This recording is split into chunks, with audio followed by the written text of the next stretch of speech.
yang tersisa cuma 12 orang, termasuk Sayyidina Abu Bakar, Sayyidina Umar ada di situ. Assalamualaikum warahmatullahi wabarakatuh.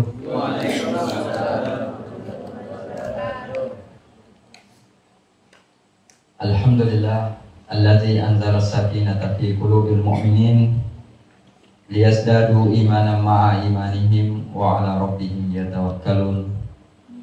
Asyhadu an la ilaha illallah wahdahu la syarika lah al-malikul haqqul mubin wa asyhadu anna Muhammadan abduhu wa rasuluh shadiqul wa'adil amin. Allahumma shalli wa sallim wa barik ala sayyidina Muhammadin wa ala alihi wa sahbihi ajma'in. Subhanaka la ilma lana illa ma 'allamtana innaka antal alimul hakim. Hasbunallah wa ni'mal wakil, ni'mal maula wa ni'man nasir, wa la haula wa la quwwata illa billahil aliyyil azim. Yang sama-sama kita hormati, kita ta'zimi Bapak Kepala Kantor Kementerian Agama Kabupaten Luwu sekaligus Mustasyar NU Kabupaten Luwu, yang sama-sama kita hormati Rois Surya PCNU Luwu, yang sama-sama kita hormati Sahibul Bait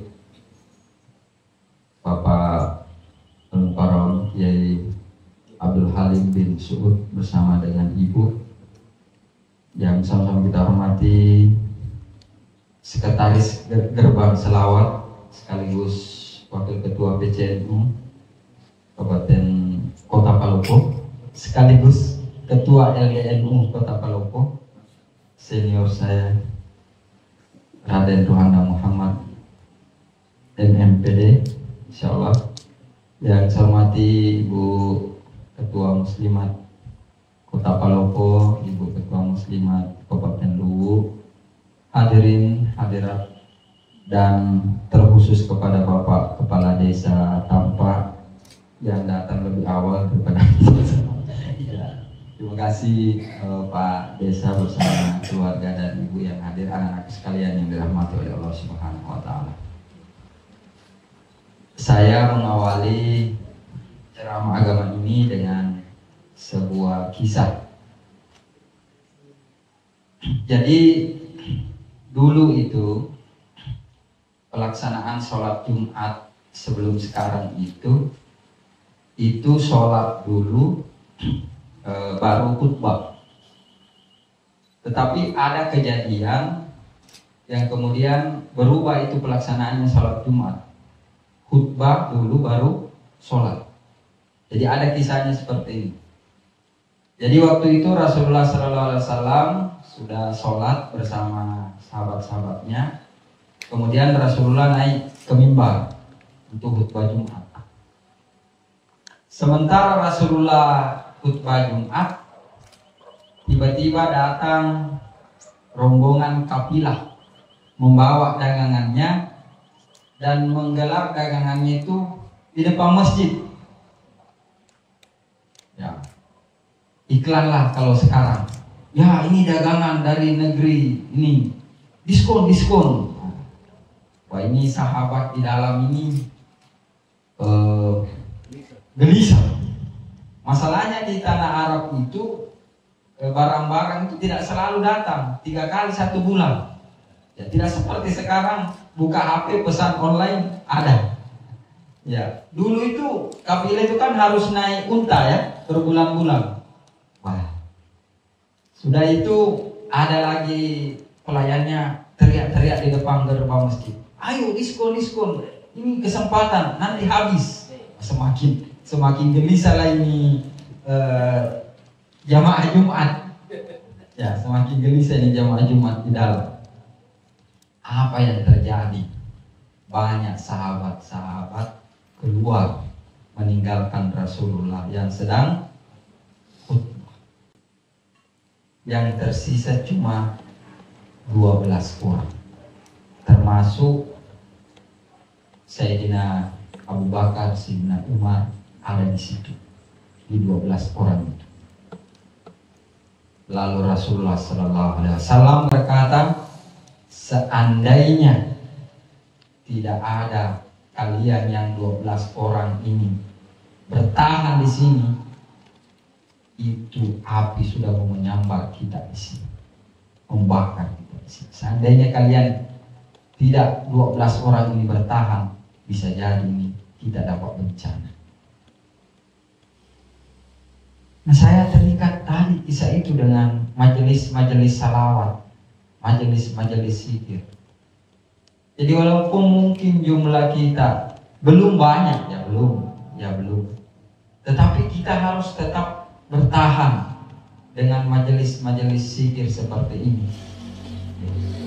Jadi bayangkan tadi, karena 12 orang itu yang teguh bertahan di masjid menyelamatkan satu kampung. Nah, kita mudah-mudahan berada di golongan seperti golongan 12 itu, yang rela meluangkan waktu kita untuk keselamatan bangsa dan negara kita.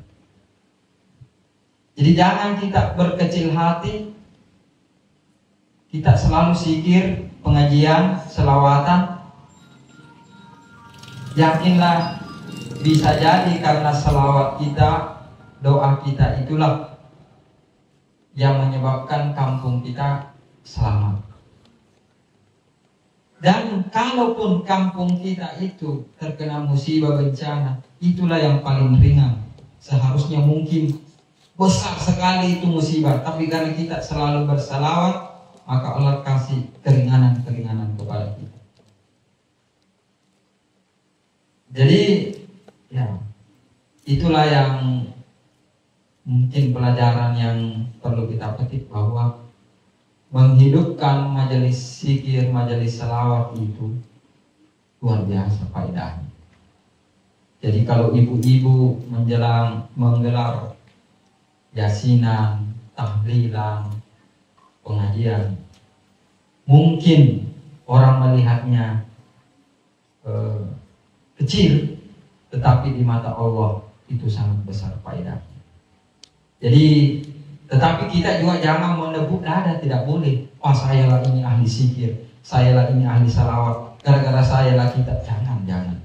Kapan kita ada di hati kita seperti itu, justru tidak baik.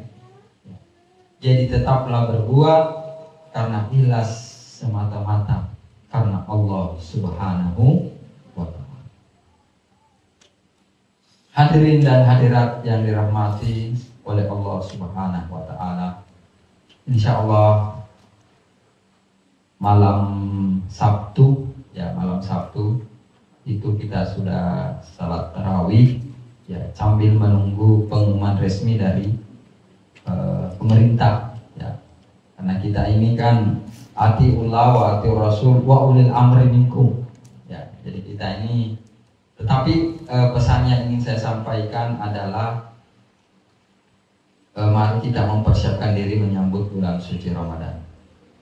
Dan beberapa minggu yang lalu memang kami membaca di kitab Al-Azkar ya, kitab Al-Azkar itu bahwa Rasulullah SAW pernah memberikan wasiat kepada Sayyidina Ali bersama istrinya, satu amalan sebelum tidur, yaitu hendaklah membaca Subhanallah 33 kali, Alhamdulillah 33 kali, dan Allahu Akbar 33 kali. Kami baca itu di kitab Al-Azkar itu. Kami baca keterangan itu, hadis itu. Lalu Ali berkata, sejak saya diajarkan Rasulullah SAW amalan itu, saya tidak pernah lagi meninggalkannya sampai saya mati setiap malam. Lalu ditanya, walau fi Siffin, walaupun waktu itu Anda menghadapi perang Siffin, ya, walaupun saya dalam kondisi perang, saya tetap membaca zikir itu. Jemaah yang dimuliakan oleh Allah Subhanahu wa ta'ala, beberapa hari yang lalu kita mendapat sebuah video dari seorang ulama yang menjelaskan bahwa siapa yang selalu membaca Subhanallah 33 kali, Alhamdulillah 33 kali, Allahu Akbar 33 kali setiap kali sebelum mau tidur, maka dia tidak akan capek dan urusannya itu selalu dimudahkan oleh Allah Subhanahu wa taala. Allah akan mengutus orang untuk menyelesaikan urusannya. Ya, seorang, kalau saya hubungkan dengan hadis itu di kitab itu, wah, ternyata ini cocok penjelasan ulama ini. Dan ada di kitab Al-Azkar itu.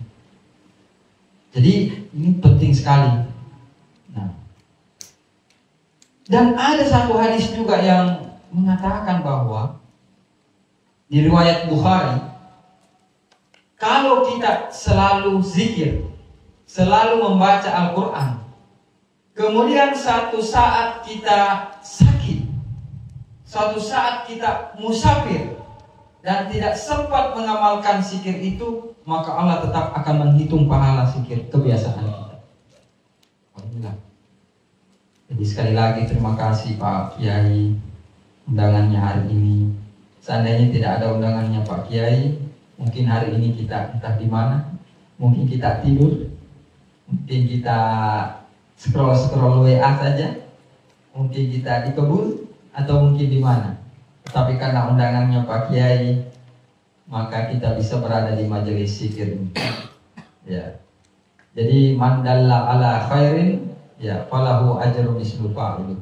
Barang siapa yang menunjukkan kepada satu kebaikan, maka ia juga mendapat pahala seperti orang yang ditunjukkan itu memberi ayang kusa min ajri fa'ili, tanpa mengurangi pahala orang yang mengikutinya.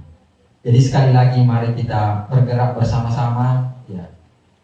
Apapun kita bisa lakukan sesuai dengan kemampuan kita. Pak Kiai dengan gerbang salawat, saya mencoba pengajian kitab Al-Azkar sekali seminggu. Ya, yang penting ada, jangan sampai tidak ada. Yang penting kalau pikiran saya, yang penting rutin, yang penting ada kita lakukan, yang penting kita rutin. Saya kira itu lebih penting daripada besar tapi sekali hilang lagi. Kalau saya, sebagaimana Rasulullah mengatakan, khairul a'mal adwamuha wa in qalla.